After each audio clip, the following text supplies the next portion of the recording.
کو یہ پتہ ہو کہ توکل صرف یہ نہیں ہے کہ بس اللہ پہ یقین کر کے بیٹھ گئے اور کیا کچھ نہیں، کرنا ہے آپ نے، ٹھیک ہے، کریں گے تو اللہ کی ذات آپ کو نظر آئے گی، اللہ کا یقین آپ کو اس کے فائدے مینیفیسٹ ہوتے نظر آئیں گے. کریں گے ہی نہیں تو پھر ظاہر ہے بڑا مشکل ہو جائے گا کہ آپ کا توکل جو ہے وہ بڑھے. جیسے کسی سفر پہ نکلیں تو توکل کر کے نکلیں تو سفر کے دوران اس توکل کے بینیفٹس نظر آ جائیں گے، ٹھیک ہے نا. اسی طرح اگزام دینے گئے، توکل کر کے جائیں اللہ کی ذات پہ، دعا کر کے جائیں اللہ سبحانہ و تعالیٰ سے، صبح شام کے اذکار کیے ہوں، رائٹ، وہ ساری حفاظتی اقدام کیے ہوں، اور بس یہ کہ اللہ نے کامیابی دینی ہے. جاب پہ جا رہے ہیں کسی انٹرویو پہ، سارے مینز اپنے پورے کر کے گئے، تیاری کر کے گئے، لیکن دل میں یہ یقین ہے کہ یہ بندہ انٹرویو لینے والا مجھے جاب نہیں دینے والا، یہ میری طرح ایک انسان ہے. نروس ہونے کی بھی کوئی ضرورت نہیں اس سے، اللہ تعالیٰ اس کے دل میں ڈالے گا، اللہ تعالیٰ نے میری قسمت میں لکھا ہے تو ہوگا انشاءاللہ، میں نے اپنی پوری ایفرٹ کر دی ہے، ٹھیک ہے جی. تو اسی لیے مینز جو ہے اختیار کرنا، راستہ اختیار کرنا، اور دعا بھی کرنا انشاءاللہ، اور پھر اللہ کے بارے میں کنفرم یہ بلیف ہونا کہ کرانا یہ کام اللہ سبحانہ و تعالیٰ نے ہی ہے، رائٹ. امام احمد رحمہ اللہ سے جو ہے وہ ایک شخص کے بارے میں پوچھا گیا جو کہ اپنے گھر میں رہتا ہے اور یا مسجد میں رہتا ہے، اور وہ یہ کہتا ہے کہ I don't want to do anything till my provision comes to me, کہ میں نے کچھ نہیں کرنا یہاں تک کہ میرا رزق خود مجھ تک آ جائے گا.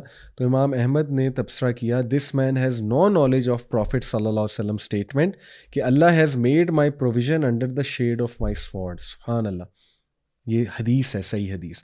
تو امام احمد نے بڑی سختی سے کہا کہ اس شخص کو ٹرو انڈرسٹینڈنگ نہیں ہے. اسی طرح ابن رجب رحمہ اللہ نے کہا کہ know that the accomplishment of توکل never negates taking that the means which Allah سبحانہ وتعالیٰ ہیز ڈکریڈ.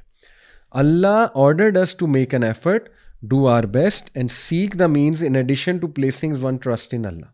تو یہ ہے اصل میں توکل کا رائٹ کانسیپٹ. دیکھیے جیسے کہ سورہ نساء آیت نمبر 131 میں اللہ سبحانہ وتعالیٰ نے فرمایا، یا ایھا الذین آمنوا خذوا حذرکم فانفروا ثبات او انفروا جمیعا. او you who believe, take your precautions and either go forth in expeditions or in parties or go forth all together. سبحان اللہ، یعنی اللہ نے کہا اسٹریٹجی بناؤ، اور اللہ نے کہا پریکاشنز لو اپنی. تو یہ بہت خوبصورتی سے توکل کا کنسیپٹ یہاں سے ثابت ہو رہا ہے. اس طرح سورہ انفال میں اللہ کہتے ہیں کہ وَأَعِدُّوا لَهُم مَّا اسْتَطَعْتُم مِّن قُوَّةٍ وَمِن رِّبَاطِ الْخَيْلِ تُرْحِبُونَ بِهِ عَدُوَّ اللَّهِ وَعَدُوَّكُمْ and make ready against them all you can of power including steeds of war to threaten the enemy of Allah and your enemy and others beside whom you may not know but Allah does know. سورہ انفال کی آیت number 60 ہے. اس میں بھی کہے کہ اپنی قوت جمع کر لو، اسٹریٹجیز بنا لو، ٹھیک ہے نا، فائٹ کرو. اسی لیے مجھے افسوس یہ ہوتا ہے، تھوڑی سی شکایت بھی ہے کہ کہیں نہ کہیں ہم یہ ریئلائز نہیں کر رہے، ہمارا اوور آل ریلیجس طبقہ، کہ ٹرینڈز کتنے چینج ہو رہے ہیں. ٹرینڈز چینج ہونے کا مطلب اب یہ نہیں ہے کہ جو اسلام کی انڈرسٹینڈنگ ہے اس کو ہی چینج کر دیا جائے. ایک ایکسٹریم سائڈ وہ بھی ملتی ہے نا، وہ کہتے ہیں کہ وقت کے ساتھ اسلام کو ہی چینج کر دو. ہم یہ کہہ رہے ہیں کہ کم از کم وقت کے ساتھ ٹیچنگ میتھڈالوجیز کو تو چینج کیا جائے نا، وقت کے ساتھ کم از کم اپنے آپ کو تو گروم کیا جائے نا، تاکہ آپ بہت خوبصورت اور اچھے انداز میں، اسٹریٹجک انداز میں اسلام کے دین کی دعوت دے سکیں. تو یہ تو اللہ کا بھی حکم ہے آپ کے سامنے.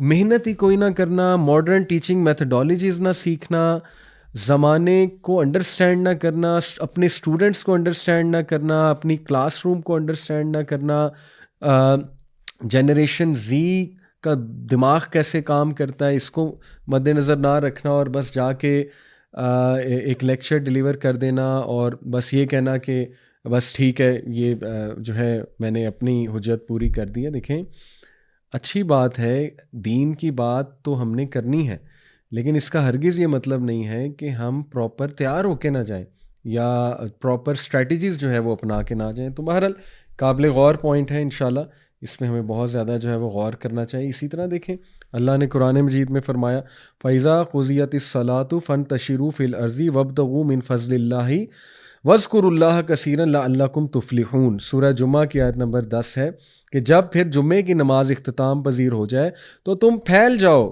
کہاں پہ؟ زمین پر پھیل جاؤ، اور کیا کرو؟ وَابْتَغُوا مِن فَضْلِ اللَّهِ، اللہ تعالیٰ کا فضل تلاش کرو، اور وَاذْكُرُوا اللَّهَ كَثِيرًا لَعَلَّكُمْ تُفْلِحُونَ، اور اللہ کا کثیر جو ہے کثرت سے ذکر کرو تاکہ تم لوگ کو فلاح ملے۔ تو ذکر کا بھی حکم دیا گیا، اور ذکر کا رزق سے بہت گہرا تعلق ہے، اس آیت سے بھی ثابت ہو رہا ہے۔ اللہ کے ذکر سے یہ بھی مراد ہے کہ جب تم مارکیٹ پلیسز میں جاؤ تو اللہ کو نہ بھول جاؤ۔ یہ تو سیکولر ایک سوچ ہے نا کہ مسجد میں آ کے اللہ یاد آئے اور مسجد سے نکلتے ہی اللہ بھول جائے، مسجد سے نکلتے ہی ہم بھول جائیں ہم مسلمان ہیں، ہم نے سچ بھی بولنا ہے، وعدہ خلافی بھی نہیں کرنی ہے، کمٹمنٹ بھی نبھانی ہے، کسی کو دھوکہ نہیں دینا ہے۔ تو اسلام صرف مسجد تک نہیں ہے، یہ تو اللہ کہہ رہا ہے جب مسجد سے نکلو، جمعے کی نماز سے نکلو تو پھیل جاؤ رزق تلاش کرنے میں، لیکن وَاذْكُرُوا اللَّهَ كَثِيرًا لَعَلَّكُمْ تُفْلِحُونَ، اللہ کو نہیں بھولنا، اللہ کو یاد رکھنا ہے کہ بھئی ابھی مسجد سے نکل کے نماز کا یہ آپ نے اگر دیکھنا ہے نا نماز نے مجھے فائدہ دیا ہے کہ نہیں دیا ہے، تو یہ آپ کو دیکھنا پڑے گا کہ مسجد سے نکل کے کیا کریکٹر ہے اور معاملات میں آپ کا کیا کریکٹر ہے۔ ادروائز آپ کو پتہ ہے پھر وہ عبادت نہیں، وہ تو عادت ہے۔ جیسے ایک اسکالر نے کہا تھا نا، اگر آپ نماز پڑھتے ہیں لیکن کوئی چینج نہیں آ رہی تو پھر وہ عبادت ہے، عادت ہے، عبادت نہیں کر رہے آپ۔ تو اللہ تعالیٰ ہمیں توفیق دیں یہ سمجھنے کی۔